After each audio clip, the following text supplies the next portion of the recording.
S ಸಂಸದೆ ಶೋಭಾಕರಂದ್ಲಾಜೆ ಅವರಿಗೆ ಬೆದರಿಕೆ ಕರೆಗಳು ಬರ್ತಾ ಇದೆ. ದುಬೈ ಮಸ್ಕತ್ನಿಂದ ನಿರಂತರ ಬೆದರಿಕೆ ಬಗ್ಗೆ ತಮ್ಮ ವಿಡಿಯೋದಲ್ಲಿ ಅವರು ಬೇಸರವನ್ನ ಕೂಡ ತೋಡಿಕೊಂಡಿದ್ದಾರೆ. ಕೇರಳದ ಹಿಂದೂ ಕಾರ್ಯಕರ್ತನಿಗೆ ಮಸ್ಕತ್ನಲ್ಲಿ ಹಲ್ಲೆ ಮಾಡಿದ್ದಾರೆ. ಆ ಘಟನೆಯ ವಿರುದ್ಧ ನಾನು ಸಿಡಿದೆದ್ದಿದ್ದೆ. ಗೃಹ ಸಚಿವ ಅಮಿತ್ ಶಾ ಅವರಿಗೆ ಈ ಬಗ್ಗೆ ಪತ್ರವನ್ನ ಕೂಡ ಬರೆದಿದ್ದೇನೆ ಅಂತ ಏನು ಶೋಭಾಕರಂದ್ಲಾಜೆ ಅವರು ತಮ್ಮ ವಿಡಿಯೋದಲ್ಲಿ ಹೇಳಿರುವಂತದ್ದು. ನನಗೆ ದಿನನಿತ್ಯ ನೂರಾರು ಬೆದರಿಕೆ ಕರೆಗಳು ಬರ್ತಾ ಇದೆ. ಇನ್ನು ಹಲವಾರು ಅಶ್ಲೀಲ ಕರೆಗಳು ಕೂಡ ಬರ್ತಾ ಇದೆ. ಹಲವಾರು ಜನ ದುರುದ್ದೇಶದಿಂದ ಫೋನಿನ ಮೇಲೆ ಫೋನ್ ಮಾಡ್ತಾ ಇದ್ದಾರೆ. 1.5 ತಿಂಗಳಿನಿಂದ ಒಂದು ದಿನಾನು ನಾನು ವಿಶ್ರಾಂತಿಯನ್ನ ಪಡೆದಿಲ್ಲ ಅಂತ ಈ ವಿಡಿಯೋದಲ್ಲಿ ಹೇಳಿರುವಂತದ್ದು. ನಿರಂತರವಾಗಿ ಜನಸೇವೆಯಲ್ಲಿ ತೊಡಗಿಸಿಕೊಂಡಿದ್ದಾರೆ ಶೋಭಾಕರಂದ್ಲಾಜೆ ಅವರು. ಕೊರೋನಾ ಸಂದರ್ಭ ಅಕ್ಕಿ ದವಸ ಧಾನ್ಯಗಳನ್ನ ನಿರಂತರವಾಗಿ ವಿತರಿಸಿದ್ದೇನೆ ಅಂತ ಕೂಡ ಹೇಳಿದ್ದಾರೆ. ಒಂದು ದಿನಾನು ನಾನು ವಿಶ್ರಾಂತಿಯನ್ನ ತೆಗೆದುಕೊಂಡಿಲ್ಲ. ಸಾಮಾಜಿಕ ಜಾಲತಾಣದಲ್ಲಿ ನನ್ನ ವಿರುದ್ಧದ ವಿಚಾರ ಹರಿದಾಡ್ತಾ ಇದೆ. ವಾಯ್ಸ್ ರೆಕಾರ್ಡ್ ಹರಿದಾಡ್ತಾ ಇರೋದ್ರಿಂದ ನನಗೆ ಯಾವುದೇ ಬೇಸರ ಕೂಡ ಇಲ್ಲ. ದುಬೈ ಮಸ್ಕತ್ ಮಧ್ಯಪ್ರಾಚ್ಯ ದೇಶಗಳಿಂದ ನೂರಾರು ಬೆದರಿಕೆ ಕರೆ ಕೂಡ ಬರ್ತಾ ಇದೆ ಅನ್ನುವಂತಹ ಮಾಹಿತಿಯನ್ನ ತಮ್ಮ ವಿಡಿಯೋದಲ್ಲಿ ಹೇಳಿರುವಂತದ್ದು. ಇನ್ನು ವಾಯ್ಸ್ ರೆಕಾರ್ಡ್ ನ ಹಿಂದಿರುವ ದುರುದ್ದೇಶವನ್ನ ಕಾರ್ಯಕರ್ತರು ಅರ್ಥ ಮಾಡಿಕೊಳ್ಳಿ. ಉಡುಪಿ ಚಿಕ್ಕಮಗಳೂರು ಕ್ಷೇತ್ರದ ಸಂಸದೆಯಾಗಿ ಪ್ರಾಮಾಣಿಕವಾಗಿ ನಾನು ಕೆಲಸವನ್ನ ಮಾಡ್ತಾ ಇದ್ದೇನೆ.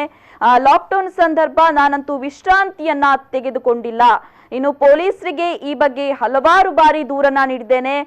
ಕರೆ ಮಾಡಿದ ಆರೋಪಿಗಳನ್ನ ಈವರೆಗೆ ಪೊಲೀಸರು ಪತ್ತೆ ಹಚ್ಚಿಲ್ಲ. ದೆಹಲಿ ಪೊಲೀಸರಿಗೆ ಈ ಬಗ್ಗೆ ದೂರನ್ನ ಕೂಡ ನೀಡಿದ್ದೇನೆ ಅಂತ ಸಂಸದೆ ಶೋಭಾಕರಂದ್ಲಾಜೆ ಅವರು ತಮ್ಮ ವಿಡಿಯೋದಲ್ಲಿ ಹೇಳಿರುವಂತದ್ದು.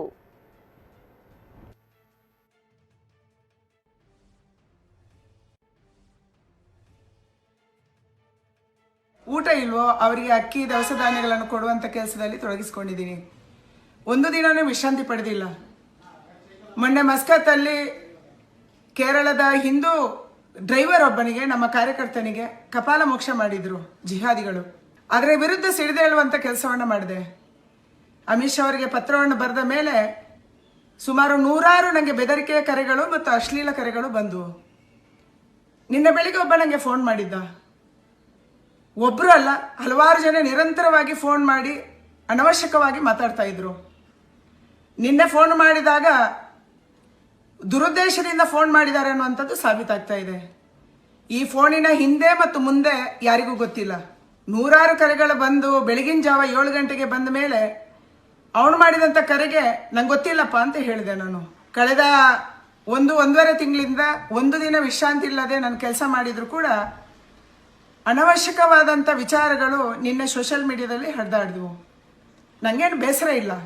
ಆದರೆ ಜಿಹಾದಿಗಳು ಹೇಗೆ ನನಗೆ ಕರೆ ಮಾಡ್ತಿದ್ದಾರೆ, ಇದು ಈ ಒಂದು ವಾಯ್ಸ್ ರೆಕಾರ್ಡ್ ಬಂದ ಮೇಲೆ ದುಬೈನಿಂದ, ಮಸ್ಕತ್ತಿನಿಂದ, ಬೇರೆ ಬೇರೆ ಮಿಡ್ಲ್ ಈಸ್ಟ್ ಕಂಟ್ರಿಗಳಿಂದ ಸುಮಾರು 100ಕ್ಕಿಂತ ಹೆಚ್ಚು ಫೋನ್ಗಳು ಬಂದು ನಿಮಗೆ ನನ್ನ ವಿರುದ್ಧ ಮಾತಾಡೋಕ್ಕೆ ಬರುತ್ತೆ, ಇದು ನಿಮಗೆ ಗೊತ್ತಿಲ್ವಾ ಅನ್ನುವಂಥ ಹಲವಾರು ಅದಕ್ಕಿಂತ ಕೆಟ್ಟ ಭಾಷೆಯಲ್ಲಿ ಅಶ್ಲೀಲವಾದಂಥ ಕರೆಗಳು ಮತ್ತು ಬೆದರಿಕೆ ಕರೆಗಳು ಬಂದಿದ್ದಾವೆ. ಯಾರು ಈ ನ್ಯೂಸನ್ನು, ಯಾರು ವಾಯ್ಸ್ ರೆಕಾರ್ಡನ್ನು ಫಾರ್ವರ್ಡ್ ಮಾಡಿದ್ದೀರಿ, ಇದರ ಹಿಂದೆ ಮತ್ತು ಮುಂದೆಯನ್ನು ಅರ್ಥ ಮಾಡ್ಕೋಬೇಕು. ಯಾರು ಇದನ್ನು ಚಾಲನೆಗೆ ಬಿಟ್ಟಿದ್ದಾರೆ ಅವರು ಯಾವತ್ತೂ ನನ್ನ ಒಪಿನಿಯನನ್ನು ಕೇಳಲಿಲ್ಲ, ನನ್ನ ವಿಚಾರವನ್ನು ಕೇಳಲಿಲ್ಲ. ಆದರೆ ಪ್ರಾಮಾಣಿಕವಾಗಿ ಉಡುಪಿ ಚಿಕ್ಕಮಗಳೂರಿನ ಕ್ಷೇತ್ರದ ಸಂಸದೆಯಾಗಿ ನಾನು ಕೆಲಸ ಮಾಡ್ತಾ ಇದ್ದೀನಿ. ನನ್ನ ಮತದಾರರಿಗೆ ಅಗೌರವ ತರುವಂಥ ಯಾವುದೇ ಕೆಲಸವನ್ನು ಮಾಡಿಲ್ಲ. ಯಾರ್ಯಾರು ಲಾಕ್ಡೌನಲ್ಲಿ ವಿಶ್ರಾಂತಿ ತೊಗೊಂಡಿದ್ದಾರೋ ನಂಗೆ ಗೊತ್ತಿಲ್ಲ, ಆದರೆ ನಾನಂತೂ ವಿಶ್ರಾಂತಿ ತೊಗೊಂಡಿಲ್ಲ. ಅದಕ್ಕಾಗಿ ಈ ವಿಚಾರದ ಹಿಂದೆ ಮತ್ತು ಮುಂದೆಯನ್ನು ಜನ ಅರ್ಥ ಮಾಡ್ಕೋಬೇಕು. ಹೇಗೆ ಜಿಹಾದಿಗಳು ಕಳೆದ 2-3 ವರ್ಷಗಳಿಂದ ನನಗೆ ಬೆದರಿಕೆ ಆಗ್ತಾ ಇದ್ದಾರೆ.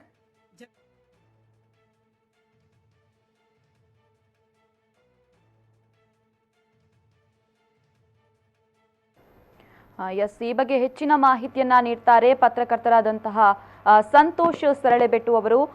ಹಲೋ ಸಂತೋಷ್. ನಮಸ್ತೆ. ಎಸ್, ಶೋಭಾಕರಂದ್ಲಾಜೆ ಅವರಿಗೆ ನಿರಂತರವಾಗಿ ದುಬೈ ಹಾಗೂ ಮಸ್ಕತ್ನಿಂದ ಬೆದರಿಕೆ ಕರೆಗಳು ಬರ್ತಾ ಇದೆ. ಯಾವ ರೀತಿಯ ಬೆದರಿಕೆ ಕರೆ ಬರ್ತಾ ಇದೆ ಅನ್ನುವಂಥದ್ದು ಸಂತೋಷ್? ಶೋಭಾಕರಂದ್ಲಾಜೆ ಅವರು ಹಿಂದೂ ಪರ ಕಾರ್ಯಕರ್ತರ ಏನಾದ್ರೂ ಸಮಸ್ಯೆ ಆದ್ರೆ ಅವರ ಪರ ಧ್ವನಿ ಎತ್ತುವಂತಹ ಕೆಲಸದಲ್ಲಿ ಹಿಂದೆ ಕೂಡ ಮಾಡಿದ್ದಾರೆ. ಹಿಂದೂ ಕಾರ್ಯಕರ್ತರಿಗೆ ಅನ್ಯಾಯ ಅಥವಾ ಹಿಂದೂ ಕಾರ್ಯಕರ್ತರ ಕೊಲೆಯ ಸಂದರ್ಭದಲ್ಲಿ ಅವರು ಹೋರಾಟವನ್ನ ಕೂಡ ಮಾಡಿರುವಂತದ್ದು. ಇದೀಗ ಏನು ಕೇರಳದ ಹಿಂದೂ ಕಾರ್ಯಕರ್ತರಿಗೆ ಮಸ್ಕತ್ನಲ್ಲಿ ಏನು ಹಲ್ಲೆ ನಡೆದಿದೆ, ಈ ಘಟನೆಯಿಂದ ಅವರು ಹೇಳಿಕೆಗಳನ್ನ ಕೂಡ ನೀಡಿದ್ರು ಮತ್ತು ಈ ಘಟನೆಯನ್ನ ಕೂಡ ಖಂಡಿಸಿದ್ರು. ಇದರ ಬಳಿಕ ಅವರಿಗೆ ಕೆಲವೊಂದು ದೂರವಾಣಿ ಕರೆಗಳು, ಬೆದರಿಕೆ ಕರೆಗಳು ಬರ್ತಾ ಇರುವಂತದ್ದು. ಪ್ರತಿನಿತ್ಯ ನೂರಾರು ಬೆದರಿಕೆಗಳು ಬರ್ತಾ ಇದೆ ಅನ್ನುವಂತರ ಬಗ್ಗೆ ಕೂಡ ಈಗಾಗಲೇ ಅವರು ಪೊಲೀಸರಿಗೆ ದೂರನ್ನ ಕೂಡ ನೀಡಿದ್ದಾರೆ.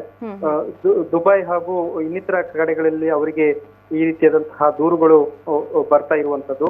ಈ ಮೂಲಕ ತನ್ನ ತೇಜವಧೆಗೆ ಏನು ಮಾಡುವಂತಹ ಪ್ರಯತ್ನವನ್ನ ಮಾಡ್ತಾ ಇದ್ದಾರೆ ಮತ್ತು ಈ ಬಗ್ಗೆ ಸೂಕ್ತವಾದಂತಹ ತನಿಖೆ ಮಾಡಬೇಕು, ತನಗೆ ರಕ್ಷಣೆ ಕೊಡಬೇಕು ಎನ್ನುವಂತಹ ಬಗ್ಗೆ ಈಗಾಗಲೇ ಇಲ್ಲಿನ ಸ್ಥಳೀಯ ಪೊಲೀಸರು ಮತ್ತು ದೆಹಲಿಯ ಪೊಲೀಸರಿಗೂ ಕೂಡ ಅವರು ದೂರನ್ನೇ ನೀಡಿರುವಂತದ್ದು. ಅದರ ಬಳಿಕ ಏನು ಸಾಮಾಜಿಕ ಜಾಲತಾಣದಲ್ಲೂ ಕೂಡ ತನ್ನ ಬಗ್ಗೆ ಅಪಪ್ರಚಾರವನ್ನ ಮಾಡಲಾಗ್ತಾ ಇದೆ ಎನ್ನುವಂತಹ ದೂರನ್ನ ಕೂಡ ಅವರು ತಮ್ಮ ವಿಡಿಯೋದಲ್ಲಿ ಅಳವನ್ನ ತೋಡಿಕೊಂಡಿರುವಂತದ್ದು.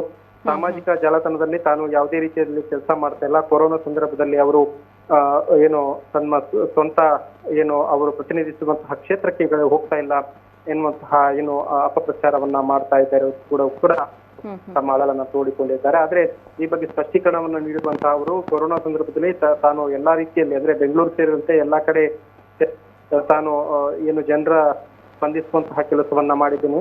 ಮಾತ್ರವಲ್ಲದೆ ಉಡುಪಿ ಚಿಕ್ಕಮಗಳೂರು ಲೋಕಸಭಾ ಕ್ಷೇತ್ರದಲ್ಲಿ ಅಧಿಕಾರಿಗಳೊಂದಿಗೆ ಮಾತುಕತೆಯನ್ನು ನಡೆಸಿ ಜನರಿಗೆ ಯಾವ ರೀತಿಯಾದಂತಹ ಸೂಕ್ತ ವ್ಯವಸ್ಥೆಗಳು ಬೇಕು ಎನ್ನುವುದರ ಬಗ್ಗೆ ಅದಕ್ಕೆ ಕೂಡ ಒಂದು ಸೂಕ್ತ ವ್ಯವಸ್ಥೆಯನ್ನು ಮಾಡಿದ್ದೇನೆ ಎನ್ನುವಂತಹ ವಿಚಾರಗಳನ್ನು ಈ ವಿಡಿಯೋದಲ್ಲಿ ಅವರು ತಿಳಿಸಿರುವಂತದ್ದು. ಎಸ್ ಸಂತೋಷ್, ಈಗಾಗಲೇ ಹೇಳಿದ್ರೆ ನೀವು ಪೊಲೀಸರಿಗೆ ದೂರು ನೀಡಿದ್ದಾರೆ ಅನ್ನುವಂಥದ್ದು, ಅವರು ಏನಾದ್ರೂ ಈ ಬಗ್ಗೆ ಕ್ರಮ ಕೈಗೊಂಡಿದ್ದಾರಾ ಹೇಗೆ ಅನ್ನುವಂಥದ್ದು ಸಂತೋಷ್?